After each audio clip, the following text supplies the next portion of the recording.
Walleye cheaters plead guilty, why you should always wear sunglasses while you're fishing. And ice fishing, you're doing it wrong.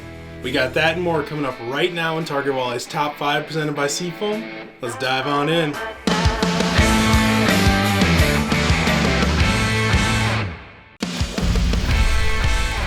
Well, it sure doesn't feel like it yet, but spring's already here. It's Easter weekend, and you have got to check out this Easter basket that Brian Larson caught while fishing with Muddy Waters Guide Service on the Mississippi River. It's hard to tell how long that fish is because it's so round, but it was actually a 29-incher that was estimated to be 14-something pounds. It looks like it's ready to pop. And don't worry, they released that fish so that you can go drop the kids off at daycare. Did you know that a 10-pound walleye can produce over 500,000 eggs? Now only 5 to 20% of those will actually hatch, and 1 in every 10,000 will actually survive into adulthood, which is another reason why I think it's so cool and important to put those big fish back in the lake. Now one of the arguments that I get whenever I say anything like that is that they're not as fertile or that they're sterile or whatnot. And maybe they aren't as fertile, but they produce so many more eggs than a smaller fish that even if not as many actually hatch and survive, it's still going to add up, right? I'm looking at this as a matter of simple mathematics. Plus you've got to like keeping those big fish genetics in the water. And you can never catch a 30-inch walleye if you cut up the 28-incher, just like you can never catch a 32-inch walleye if you cut up a 30-incher. So props to folks that put those big girls back in the water and let them do their thing. And Muddy Waters Guide Service, Josh, he lets a lot of them do their thing. I'm sure that you remember this photo from that massive Lake Erie walleye tournament cheating scandal. It literally made national news and blew up everywhere. Well, the guys originally pleaded not guilty, and then just moments before their trial, they had a change of heart, apparently, and they pleaded guilty to the cheating charges, which is a 5th-degree felony. And they also admitted to the unlawful ownership of wild animals, which is a 4th-degree misdemeanor. And with that plea deal, the rest of their charges were apparently dropped. All charges dropped? I can't believe it. That is not right, Frankie. So as of right now, it's looking like they're going to get slapped with the insanely harsh punishment of 6 months probation, and they can't buy a fishing license for 3 years.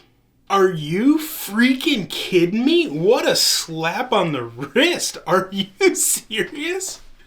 What? Their sentencing hearing isn't until May 11th. And who knows? I mean, maybe the judge will decide that he's not going to let him get off that easily. I guess we'll find out. I'll keep you posted.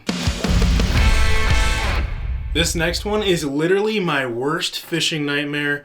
I gotta warn you. Viewer discretion is advised.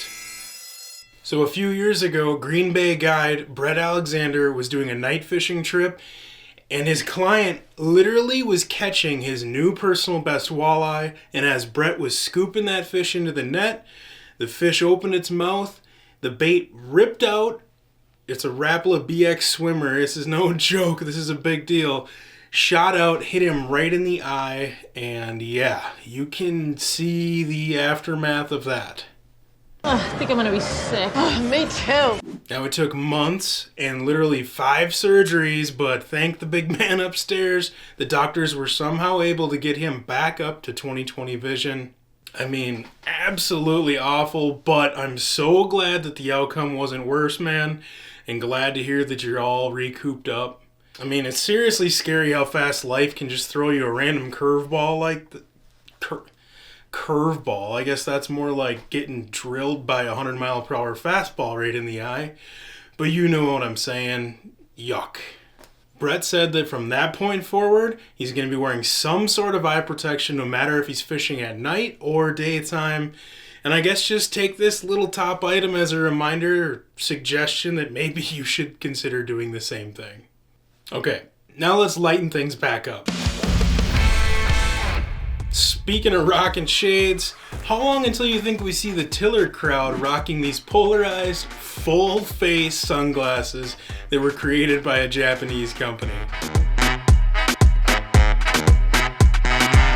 Wait, hold that thought. I guess we've already got diehards like Chase Barrett slapping them on their face and catching big Lake Erie walleyes.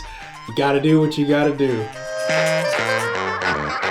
I know guys are notorious for not reading directions, but this, I guess I just didn't even realize could be possible. And yep, that is an ice fishing hub house that is opened up inside out, I guess. It was spotted by Matt Hode, and he had posted it in the private Trick Your Hub Facebook group. And he said that he was actually fishing a little derby at the time, and so he was not going to help the competition out. Every man for himself, I guess. There you have it. That wraps up this week's Top 5. A big shout out to Seafoam for keeping us running smooth and making this video series possible. Now, if you want more walleye and ice fishing related content like this, make sure you sign up for our free Target Walleye emails at targetwalleye.com. I'll see you back in 7.